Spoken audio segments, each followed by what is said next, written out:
empower themselves again with the knowledge of what they need to do to fuel and hydrate properly, because it is so important. But again, it's not rocket science, and people ask me what my daily diet is like. It's what you might expect. It's healthy, it's balanced, and it's extensive in terms of calories. I don't count calories, but I'd probably say I took on about 4,000 or 5,000 a day.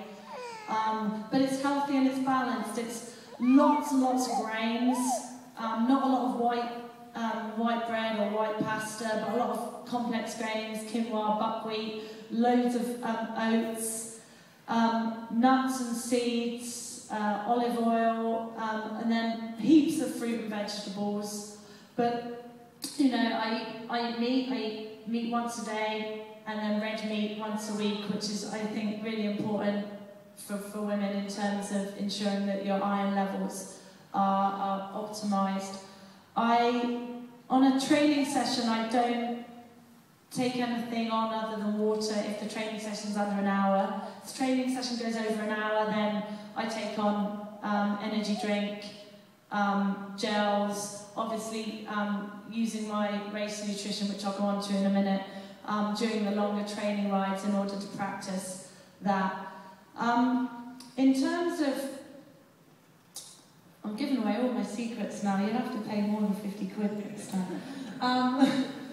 But it's very difficult, and this is for an Ironman, so apologies for those that don't do Ironman, but it's very, very difficult to replicate your race nutrition in practice. But you can use training to work out what sits right for you physically and what tastes palatable, and that's really important, because especially on the marathon you really, really get sick of, you know, latte flavoured gel, and you need to work out what flavours suit you as well as what sits right for you. But it has been a process of trial and error for me, and I've gone through a lot of races where I've had GI distress, and in fact my first 6 races I suffered, and it's only through that process of trial and error that I've managed to work out a strategy that works for me, and I pretty much stick to that.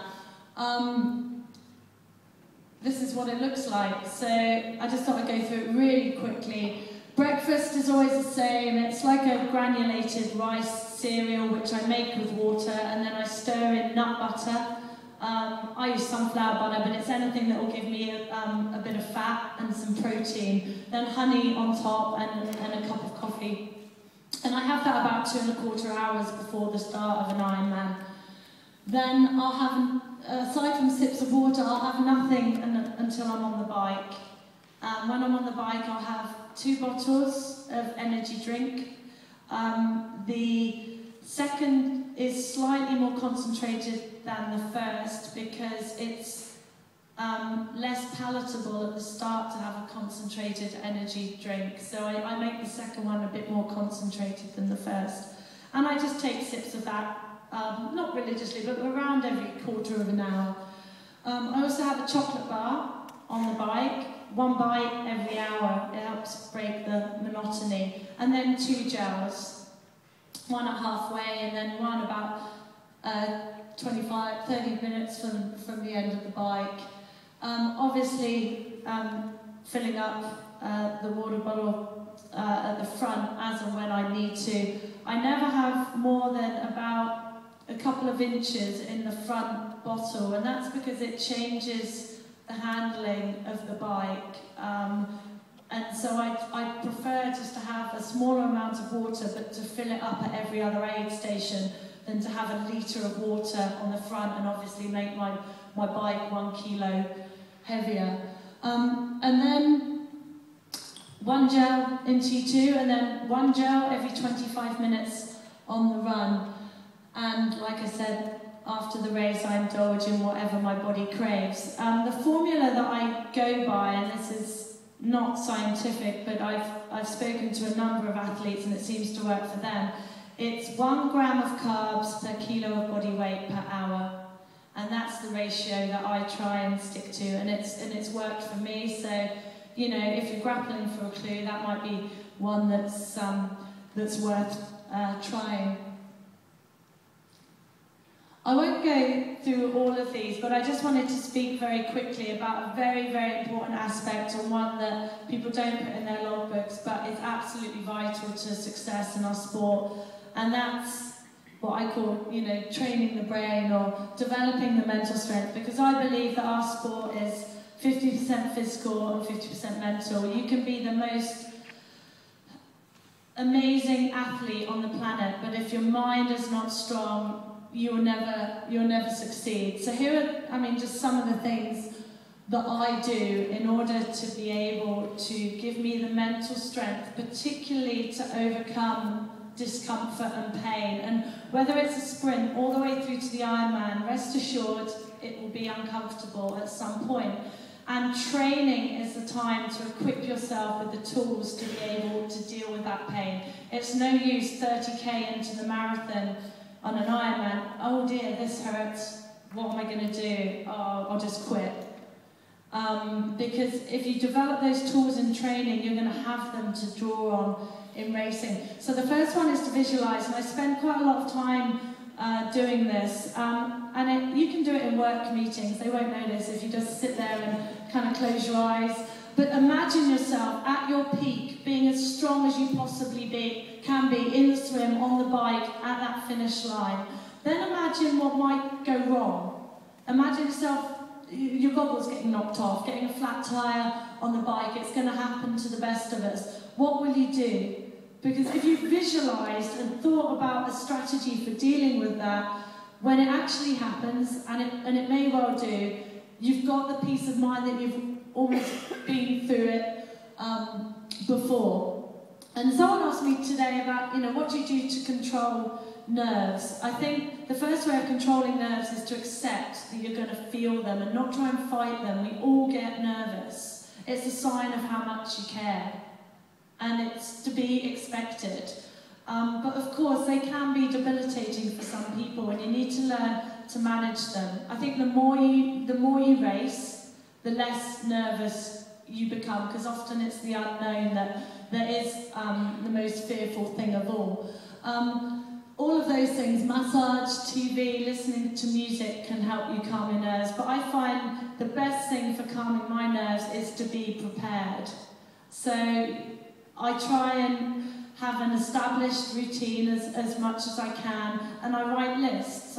You'll see me in transition in the morning, I've still got a list, you know, pump tyres, put your bike computer on, put your sports nutrition on, things like that, because I think being prepared, having a routine, gives you that peace of mind, and helps me from getting nervous.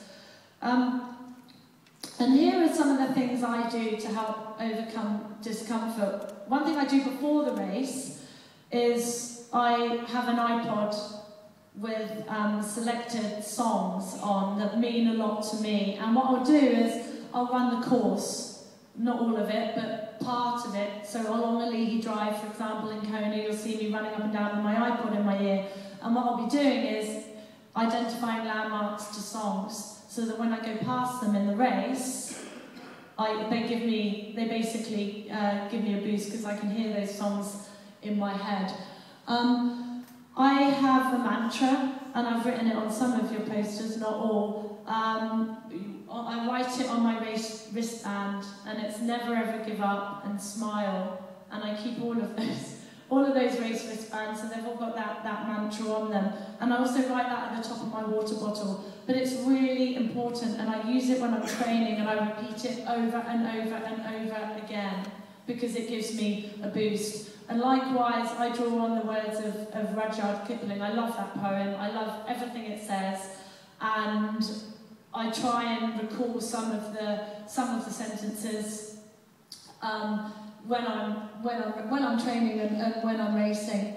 As I mentioned to many of you earlier, the race, particularly if it's Ironman, but any distance triathlon, can seem incredibly daunting.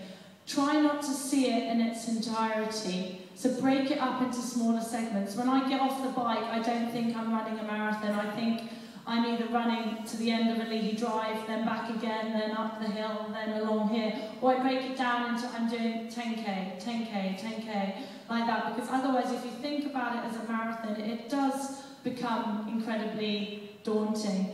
And linked to this, it's really important to stay in the moment and not think too far ahead. Have that constant process of check and balance. You know, are my hands relaxed on the run? You know, am I breathing into my belly? Is my hand flat on the swim? You've always got to continuously look at what you're doing and very much stay in the moment. Obviously draw on the energy, and I love to do this, and that's why I enter races with huge crowds, because I get so much energy from the spectators, and I would encourage all of you guys to do the same. Here's the key. The only way you're going to cope with the pain or discomfort in racing is to experience discomfort in training, and it's hard, but people don't like to hurt. They're fearful of pain, they you know, resist it. For me, I relish it. I love it. It means I'm pushing my body. You've got to be sensible about it, and you've got to know what's good and bad pain. But you've got to constantly push your limits that little bit further, and that has to be done in training. Dave will set me a session, and I'll just think there's absolutely no way I'm going to be able to do that. And I'll get on, and I'll think no, no, no, and I'll push it, and I'll push it, and I manage to do it. And I get off, and it's the biggest buzz in the world. And it's those times that I recall in racing. And you just think, actually, I can do it, I can do it, I can do it. And you recall previous times in racing when it's hurt.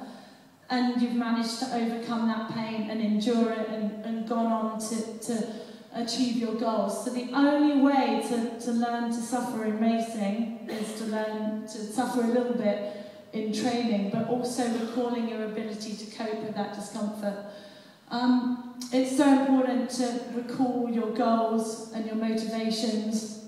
Obviously, I recall people like Jane, people like John Blaze, and the adversity that they've had to overcome. And it sounds trite and cliched, but it's so true. And that's why racing for a cause is so important to me.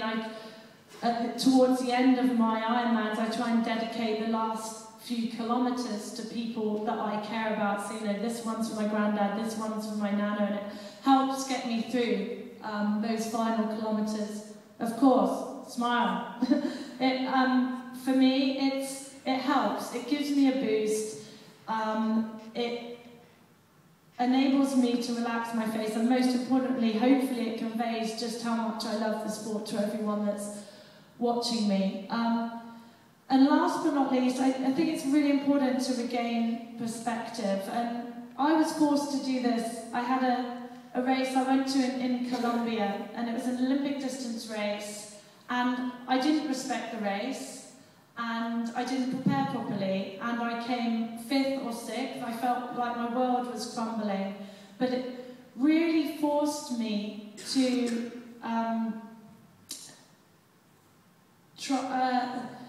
challenge my conceptions of what winning and losing is. And I think the fact that I lost that race was probably the biggest advantage of all, because I learned so much from it. And, you know, J.K. Rowling once said, rock bottom was the foundation from which I rebuilt my life, and it wasn't exactly rock bottom, but at the time I felt it was. But I think often the worst races are often the best ones, because we learn so much from them. You know, I learned to put my wetsuit on and try it on before my next race, for example. But that race in Colombia taught me to respect the race so much more, and it taught me the errors in my preparation, and I never made those same mistakes again. So I think what's important is that, yes, we learn from those bad races, and we will all have them, but we bank them, we retain perspective, and we use them